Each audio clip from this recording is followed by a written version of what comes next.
For me, it was basically a case of colon cancer that almost killed me in 1988.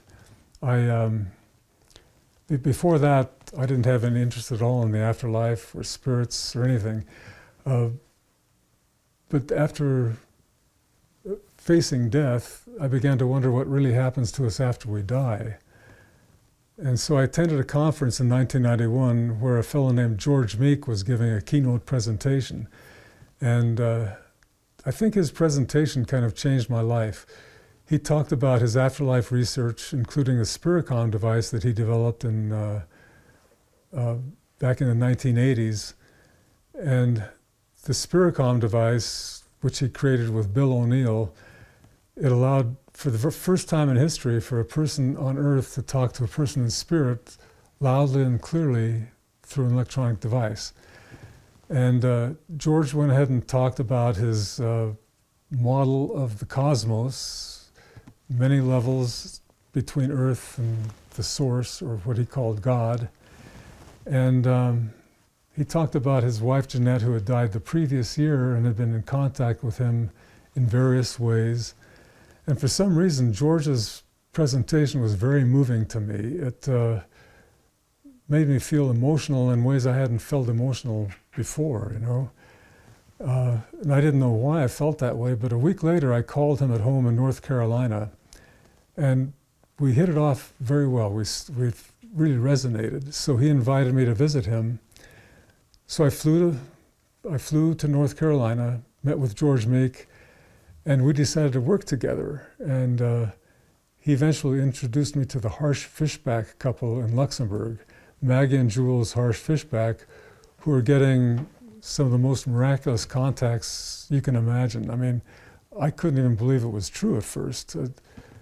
They were getting communications through their radios, they were getting telephone calls from spirit. Spirits would plant messages in their computers when they weren't home. They were both at work. And these kinds of things boggled my mind. But anyway, I went to visit the Harsh Fishback couple and met with them. And what I saw just blew my mind. I couldn't believe it. And it was transformative for me. And that's how I got involved in ITC. So again, when I went to Europe in 1994, we had a spectacular radio contact from Konstantin Radova. He was a Latvian psychologist who died in 1974, and in the later years of his life, he did a lot of experimenting with EVP, or electronic voice phenomenon, which is basically just capturing spirit voices on tape, audio tape. He devoted years of that. He collected thousands of voices often under very strict laboratory conditions.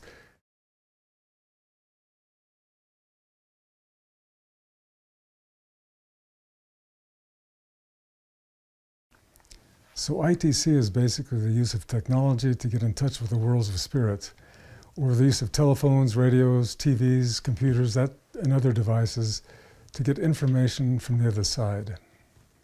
When I think of ITC, I think of the more enhanced forms of ITC, which include spirit phone calls, long radio messages,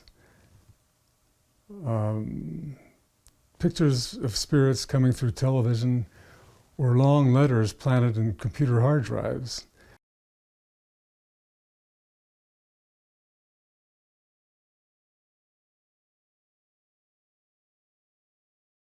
For this advanced sort of contact, you need a stable contact bridge, or ITC bridge, or contact field.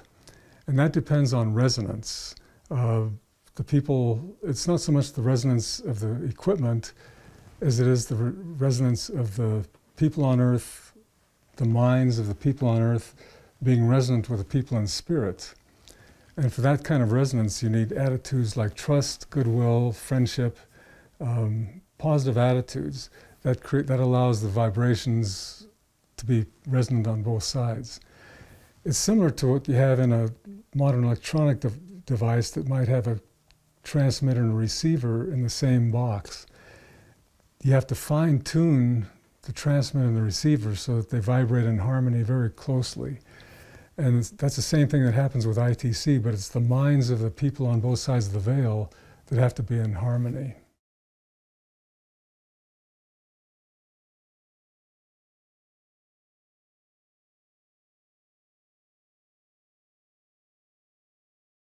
When we try to verify something on Earth, we usually use the scientific method, which is really wonderful for checking the validity of something with our world, with our physics. But there are a couple of things in the scientific method that don't work well for ITC contacts. One of them is the conditions that we set for the contact. Another is the hypothesis, the hypothesis or the prediction that we make on what kind of results we'll get. The trouble is that our spirit friends live in a different world with different physics. They don't have the sense of time and space that we do here in our world. So if we try to set up an experiment in which a contact will happen at a particular time at a particular location, it's going to be very difficult for our spirit friends to accommodate because it doesn't fit their conditions. Their main condition is resonance. Not so much the resonance of the equipment, but the resonance of the minds of the people on Earth and the people in spirit. With those sorts of enhanced contacts, it requires a very stable contact bridge or communication bridge, or contact field, they call it, in which the minds on both sides of the bridge have to be resonant. And then if you achieve that resonance, then communications can open up between their world and ours. In order to have that kind of resonant bridge, you have to have attitudes such as friendship, trust, goodwill, love. These kinds of thoughts resonate very well with each other. And if everyone in the room, if everyone in the ITC project resonates with those thoughts at the moment, and our spirit friends automatically resonate with those thoughts because that's the world they live in, then the communications can happen. But if you have, on our side, if you have skepticism or doubt or fear or some animosity between researchers, that's going to break down the resonance and the contacts won't be able to happen. So that's why with the scientific method, you have to take that into account in order to make the contacts happen. If you don't, then it's just not going to work very well. ITC contacts are very hard to verify unless our spirit friends do the verification. And we can use the scientific method, but it's not going to work. We have to learn to resonate with each other. And if science can take that into account, if they can establish an experiment where the people involved in the project resonate with each other, also the scientists involved in the project are not skeptical. They have to also believe in the project. They have to understand the spiritual nature of the project and know that it can work. Then that group will be able to work with spirit, and then maybe science could start creating conditions and hypotheses and predictions of how the experiment will come out. In the meantime, it'll always be up to the spirit to decide whether these contacts happen. And as long as that's true, skeptical science in its modern form probably will not accept ITC as it is.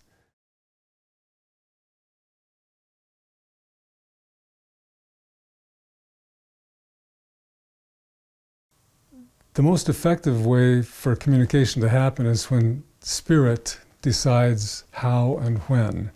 The conditions have to be right from their perspective. I mean, if we want to contact a particular person on the other side, a person in spirit, it can help for us to want that because it'll get the attention of that spirit. But in order for them to make contact, it'll depend on how resonant we are with that spirit at the time. they can only come through if we happen to resonate with them. And so it's usually the spirits who decide who to contact and when.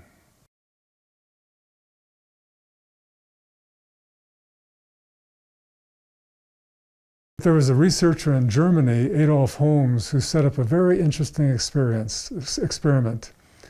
He worked with a physicist named Ernst Sinkowski, who was a very discerning, intelligent man, but he was also interested in this ITC contact field that we were working on.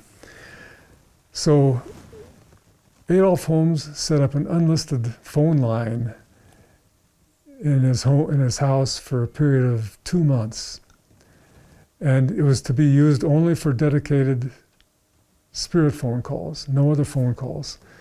So during that 2-month period, Adolf received 4 spirit phone calls and no other phone calls on that line. And at the end of the 2 months, the phone company sent him reports saying, there were no phone calls made on your telephone during that 2-month period. So that was very enlightening and verifying information for us, because it confirmed our theory that spirit is not out there in space somewhere. Spirit is right here with us. And when it comes to work with our equipment, the spirits work right with our equipment. They're right in the room with us. They don't have to come through the public network, through the public telephone network to make the contact. So that's why Deutsche Telekom did not recognize any phone calls coming through the public line to that line. The spirit phone calls were made directly to the equipment by the spirits. Okay?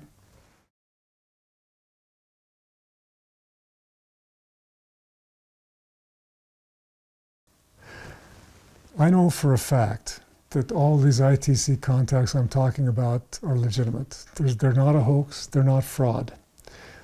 But there are 2 caveats to that have to be mentioned.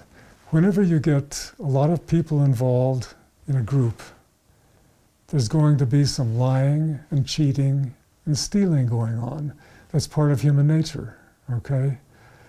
And when I say that all the ITC contacts I'm talking about are completely legitimate, you've got to take into account that there's always a little bit of lying, cheating, and stealing going on in human groups. That's not just ITC groups, it's also scientific groups, it's also religious groups. All groups have some amount of lying and cheating and stealing going on. Every person has a little bit of lying and cheating and stealing going on. It's just the way human nature is. But at the center of all of these things, at the center of all of these people, there's an honest core. There's a core of honesty and truth, okay? And it's that honest core of ITC that I know is 100% legitimate. Just as I know that there's an honest core of science that is 100% legitimate. And there's an honest core of religion that's 100% truthful and honest. There's an honest core of every person that is truthful and honest. That is the bottom line. And then my second caveat would have to do with skepticism. I mean, whether or not ITC is a complete hoax depends entirely upon how skeptical you are. If you believe completely that there are no spirits, there is no afterlife, then yes, ITC in your mind is a complete hoax. And you might not change your mind, even with the best evidence there is out there. Hard physical evidence will not convince you that ITC is not a hoax. You might not change your mind until after you die. And even after you die, you might be skeptical. Our spirit friends told us that they have skeptics on their side, and people who lived on Earth and didn't believe in the spirit world, now they live in the spirit world and they don't believe in Earth because they think it's just a bad dream. So skepticism is persistent. So those are 2 caveats I'd say. I believe ITC is totally legitimate at its core. It's not its core, but there are those two caveats.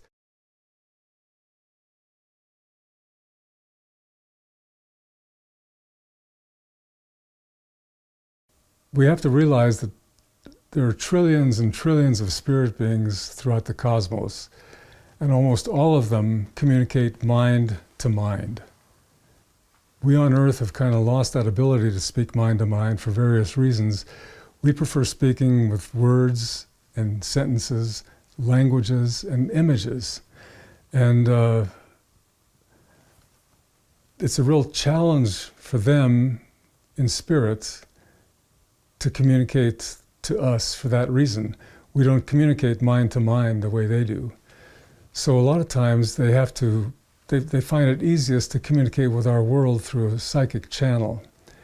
And because they can speak mind to mind with these guys.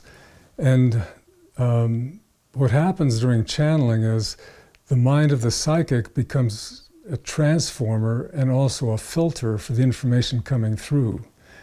And it's the mind of the experimenter that transforms the thoughts, of the clear thoughts from spirit, into words and languages and pictures that we can see and understand in our world.